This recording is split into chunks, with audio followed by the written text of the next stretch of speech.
Hey guys, this is the gear for today. A vintage, the head on this is vintage, the handle is modern.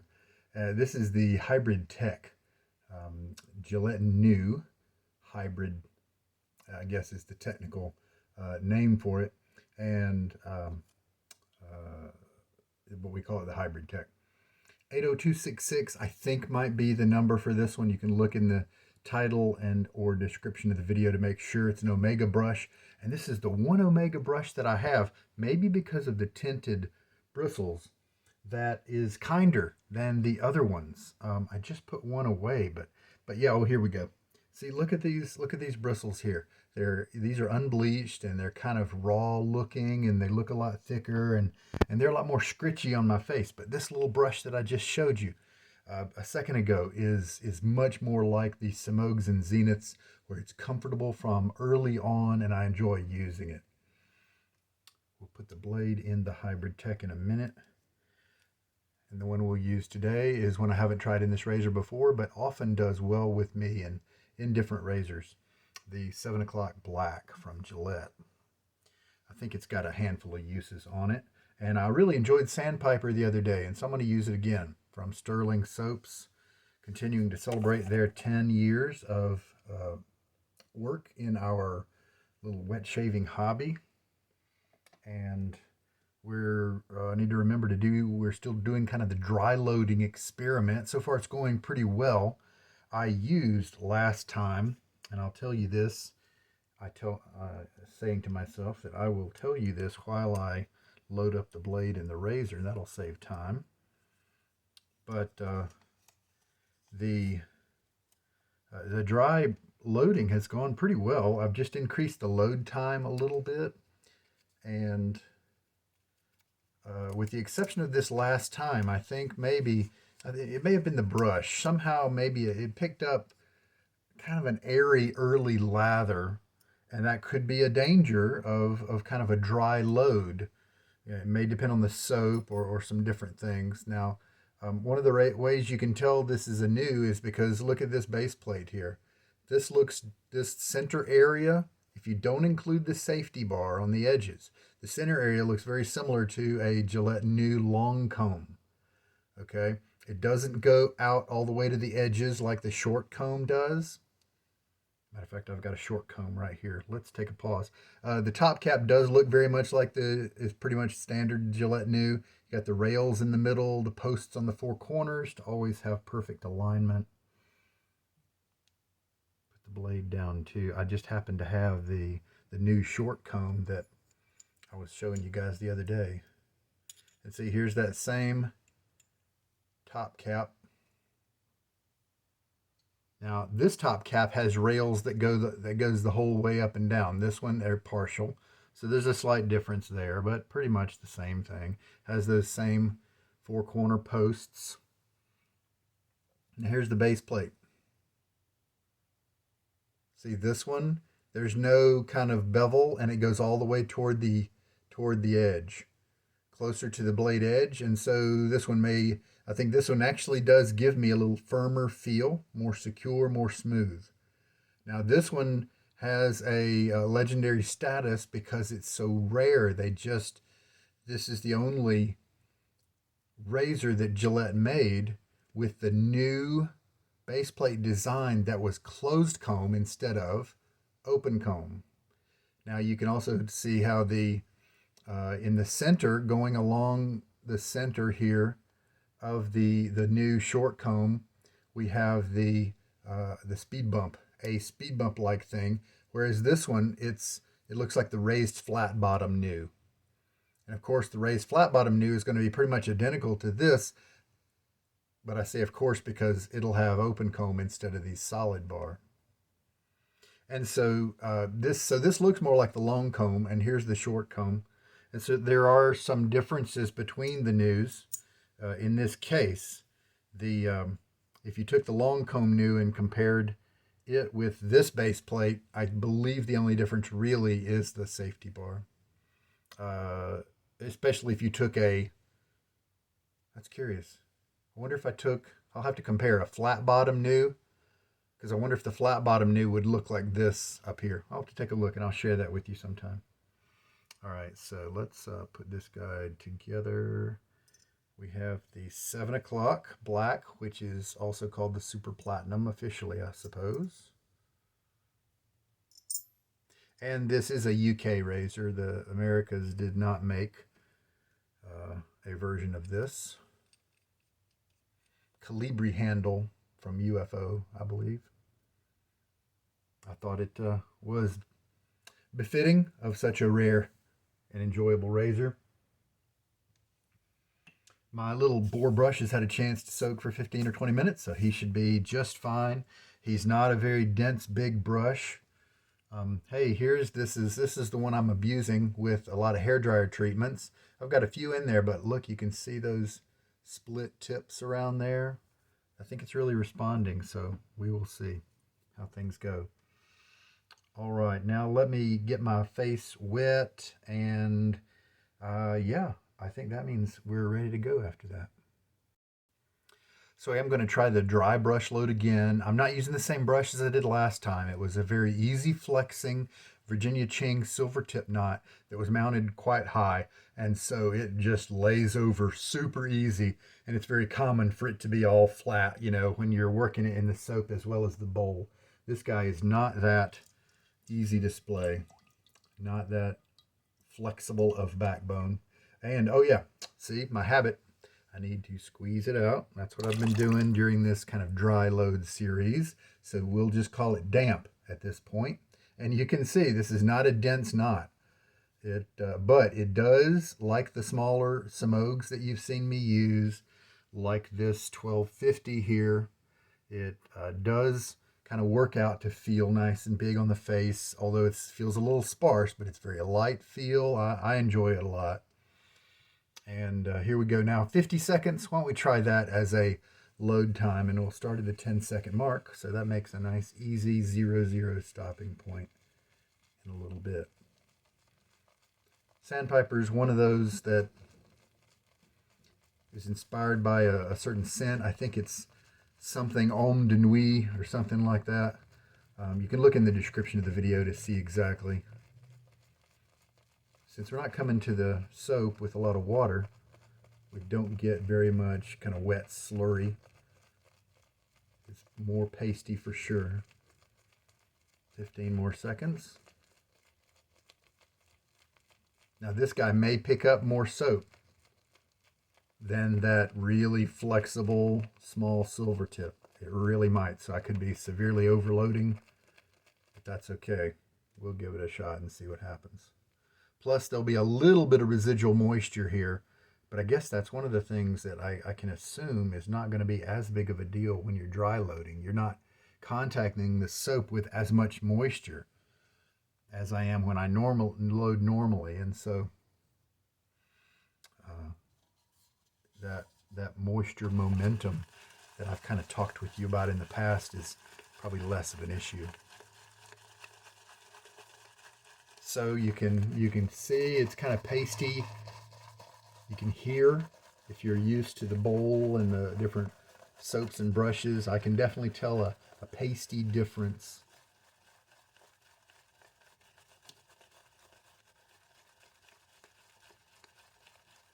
I don't see a need to work this too much longer than right now, because it doesn't take too long to get that to combine with a little bit of water that's around, I think maybe a day and a half of growth. I'm not sure. And we could be pretty generous with the water. You could add 20 milliliters right away if you wanted to. Judging from the last few dry loads I've done, it's been 26 milliliters, 27, you know, somewhere around there.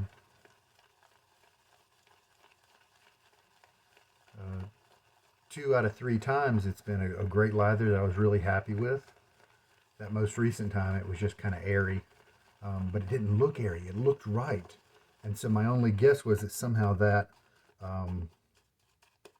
that brush didn't work on the soap. It didn't mix up the lather in the same way. as my other brushes, and so it was a little deceiving. I think if I would have worked it a little bit longer, then I might have been fine. Just got finished smoking a cigar, and so I think this scent goes nicely with kind of what's left over around me from smoking. I found an El Cheapo sampler of Good Daily Smokes, because there's no way I could, if I want to smoke every day or two, I'm not going to smoke a $4 cigar. That'd be too expensive. So I've got some that cost about $1.30 each, and I've been pretty happy with them so far.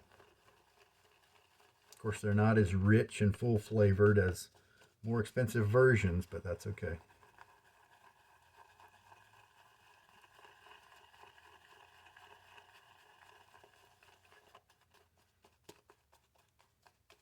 But I'm really not noticing, any kind of severe differences between the dry loading and the wet. My usual loading, where I call the brush lightly wet. Nothing's jumping out right away as a big difference. Just with the exception of with my lightly wet, sometimes there's enough water in the brush where when you take the brush freshly loaded from the soap tub into the bowl, right away it gets a little wet and it's kind of a slurry, and it takes not very long, 30 seconds, to before that wetness integrates and becomes, something like this. But you don't hit that phase. I have not hit that same phase when I have been doing the dry loading, and that's obvious why, because you just don't have as much water in your brush. So some people you may have a tendency to think that this is a little bit more, I don't know, luxurious, or it may tend to make your lather more creamy, but I think it skips that phase where it doesn't look creamy. And so I think that's probably what goes on. But, I'm going to keep doing this for a little while, because, it's not a big detractor. It's not a big departure from my usual method. I'm definitely not losing any slickness or anything like that. I'm pretty sure that the lathers that I'm getting are pretty much the same as the lathers I get using my other kind of method. The only difference being another difference is that I am adding in more water, of course, because you have to make up for more because there was less starting out in your brush. And so this is just a wonderful, rich looking lather. There's some of you guys who would want to stop right now. That looks terrific, right? And of course, that's your own choice. You can decide where you like your lather. And right now, let's look at it. Yeah, that's moving pretty well.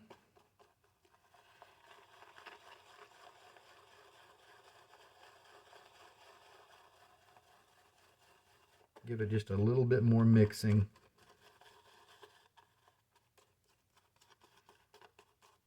Just to kind of make sure it's homogeneous.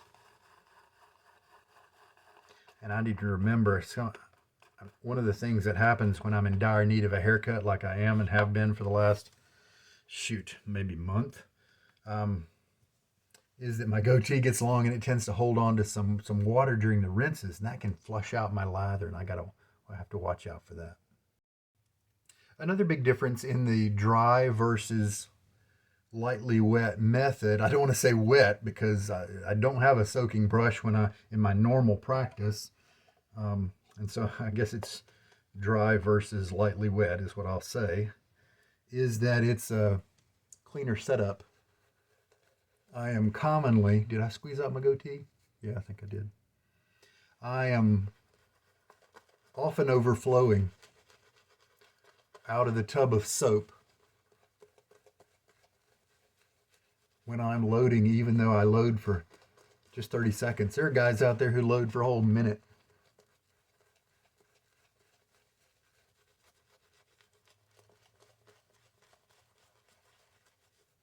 And even in the little short time that I'm loading, I get enough of that slurry that it starts to overflow.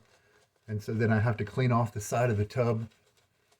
Sometimes I take kind of the easy way out and transport it over to the bathroom and rinse it off instead of trying to wipe it.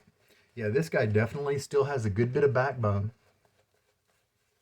but the tips just don't bother me nearly as much as the unbleached Omegas, like the Pro 48 and 49 and 20102 and all those others that use those hairs. And I got a feeling once this guy has a bunch of tips that split, the lather will look differently right here. I think it'll work it a little better. Right now it's kind of flattened it out a little bit because of just that backbone. And this is probably a wetter lather than maybe this brush is wanting to handle at this stage, but it kind of seems like about the perfect consistency for me. Well, definitely the painting strokes are, you know, feeling great. You still feel some of that backbone, but there's no scritchiness, of course. I don't know that there's a brush anywhere that's going to be scritchy during those painting strokes, right? This is still a little scrubby, but that is going to go away when the tips just keep splitting. So if you want the richer lather, you can kind of rotate your brush a little bit, and we'll kind of spread it around a little bit before the pass. Plenty of lather I've got down there, so yeah, it looks like I didn't have to go to the 50-second mark. Because of the backbone, this brush is a great example. We had very little backbone with the silver tip I used recently, just the last shave. This one's got a whole lot more backbone than that. The other one, I'd say maybe 2 out of 10, very low on the backbone scale. This one, 7 out of 10 or so, something like that. And so it did a more efficient job of pulling and tugging the soap up off of the puck and into the brush. And so that's why I have, after we now put one pass on, I still have 4 or 5 passes left available to me, is what I'm guessing.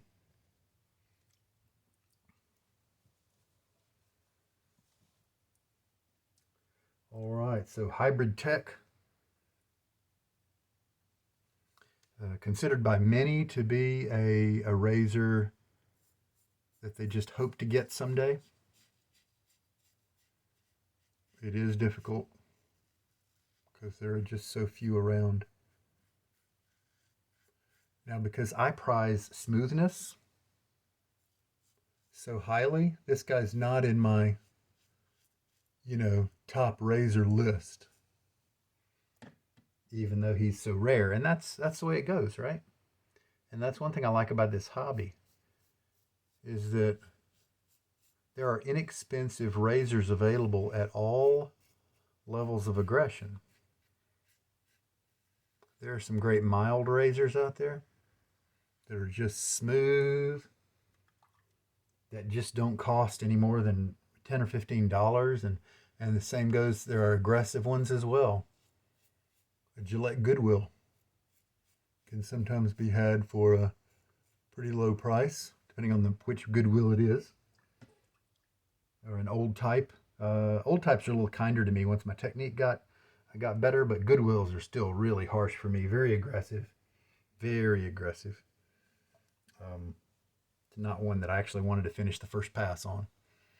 Oh man, comfort, really nice and high. I did feel a little bit of the fact that it didn't have as close blade support underneath the bottom of the blade edge. And however, it was controlled and gripped pretty tightly despite that. And so I feel pretty comfortable, no irritation, anything like that. But it does feel a little bit edgy to where I feel like maybe if my lather wasn't on par or something, or if my technique lapsed, I could definitely give myself some razor burn.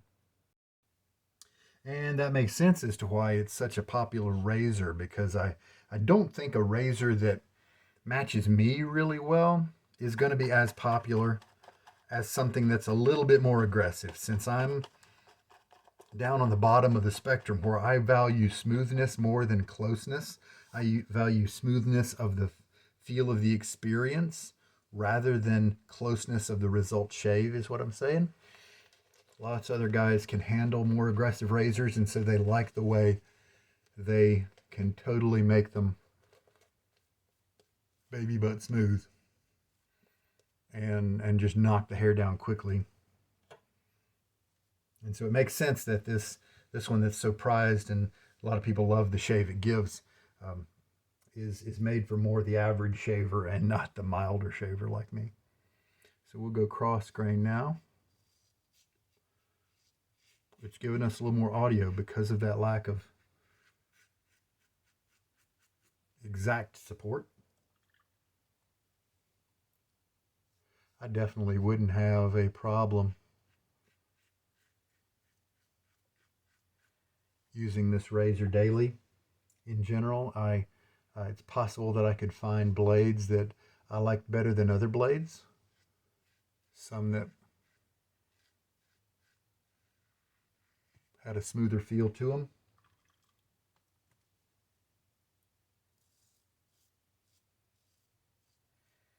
This blade has often felt like a sharp blade in the razors that I put it in, sharper than average. You know, more like near the feather kind of category. And it does feel that same way to me now.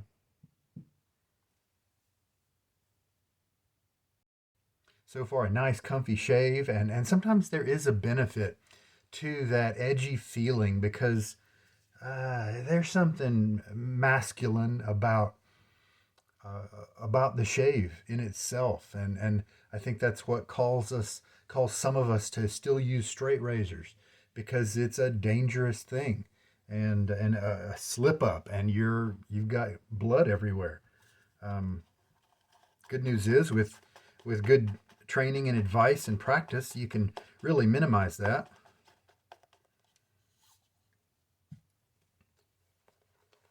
As so many guys have in the past.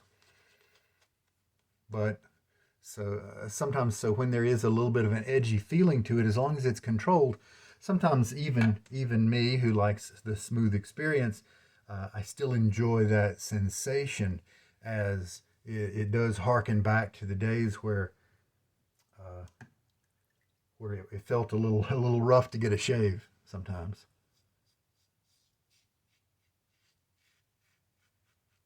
Or where you feel like, you know what, I am pulling something across my face that is dangerous, and it's in control, and it is doing what I want it to do.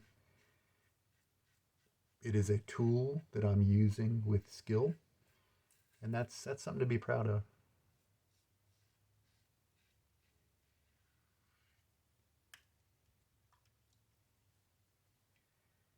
Still no irritation, and with good technique, so far it seems like I'm not, because no doubt I feel like I have a great cut here, and this is just a touch-up pass. And so sometimes if a razor is more aggressive than I want it to be, then this touch-up pass, this third pass, ends up to be something that kind of generates a little bit of irritation.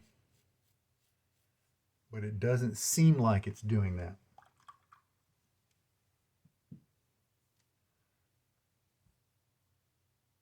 Let's get a good rinse now. But before I do that, let's look at what lather we have left. I thought I was actually going to have plenty of lather. You saw that concentrate that I had built up in the brush, but I've just done 3 passes, and I kind of have my average amount of Stirling lather left over. You know, probably 2 passes, maybe 3 if I really pushed it. And you can see the movement there. It's still got that fluidity. I think this is a really good lather here, right on target with where I like to have it. And in terms of quantity, same thing, kind of nailed it in terms of that.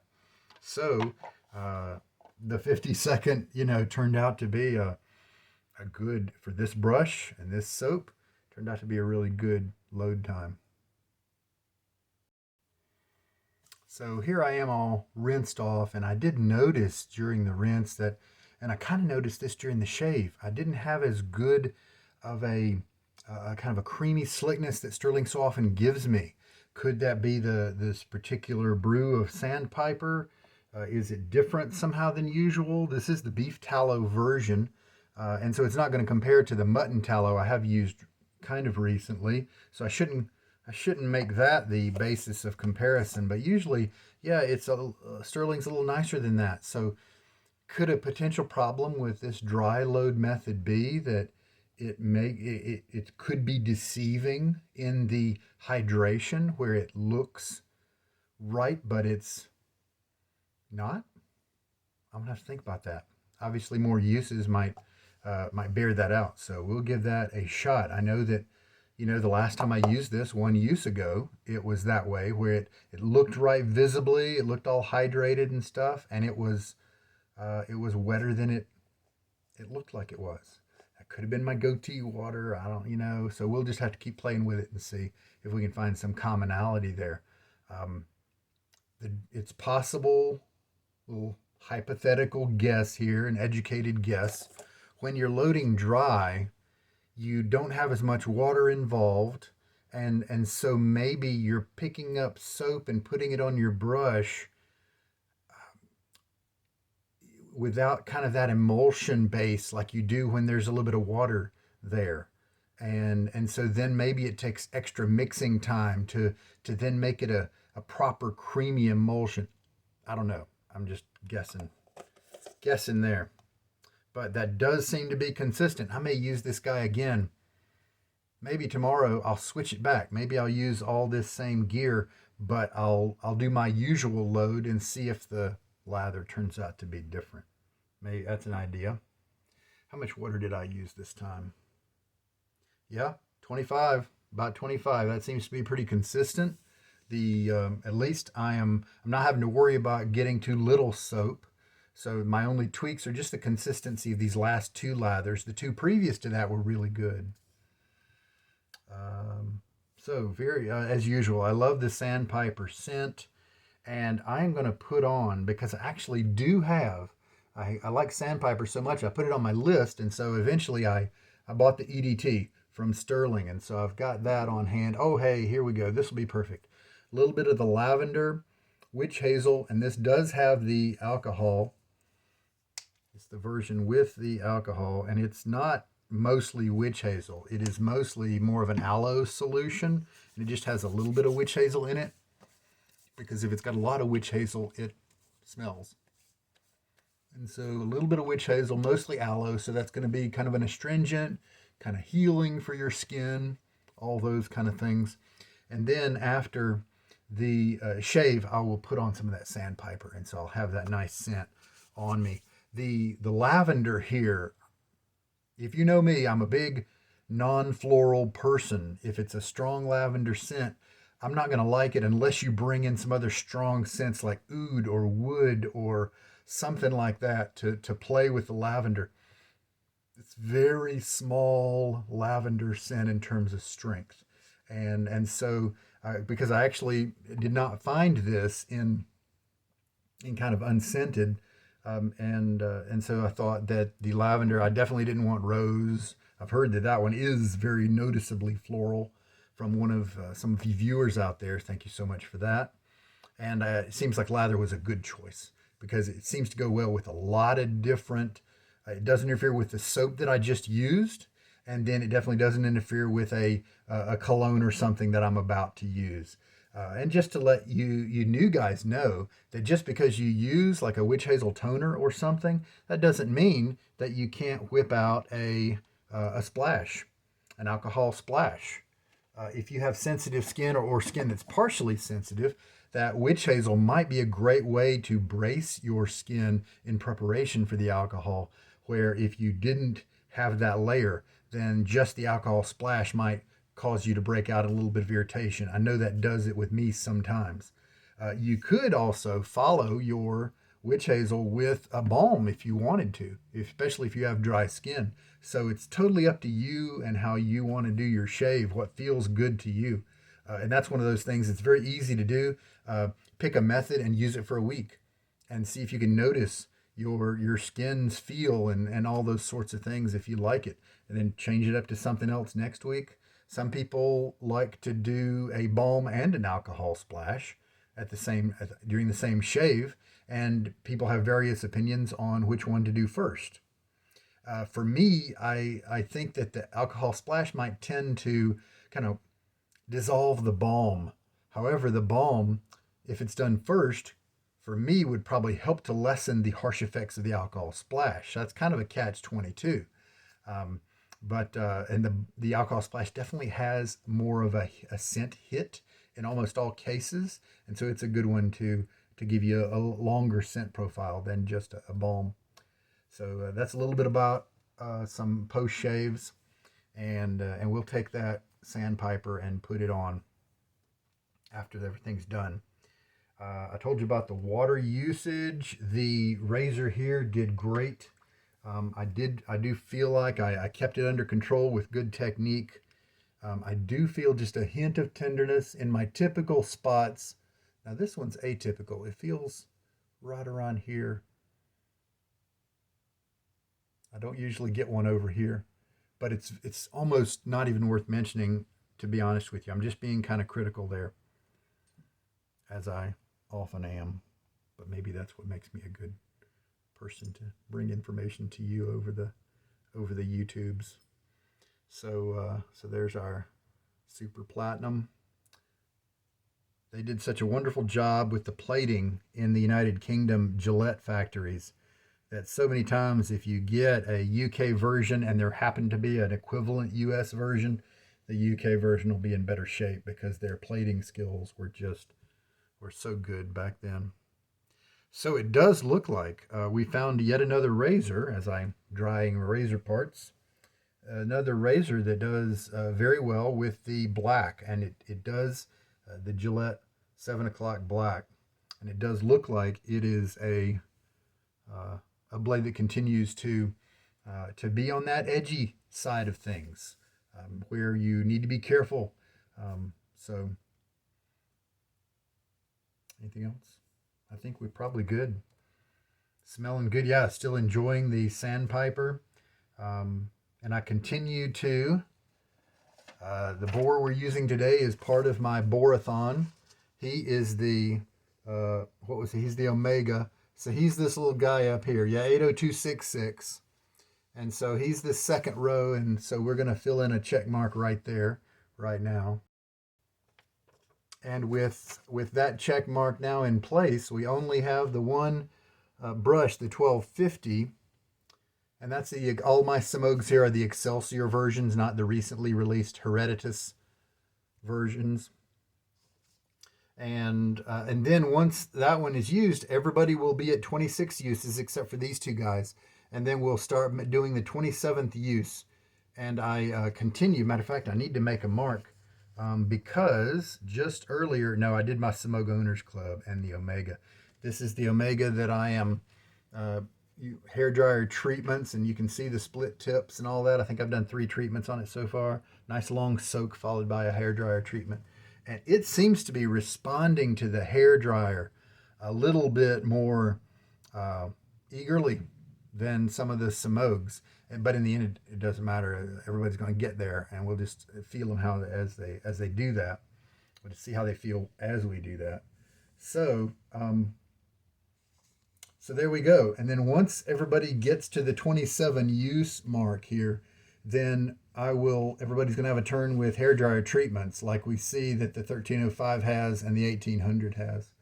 And so with those treatments, my hope then is to get these bores to come up alongside each other a little more quickly, to head toward that wonderful zone of split tips, which means comfort and softness, and it takes the bores to a whole different world. And that's what I'm hoping to get to in upcoming weeks instead of upcoming years, because that's really what it would look like with such a large rotation.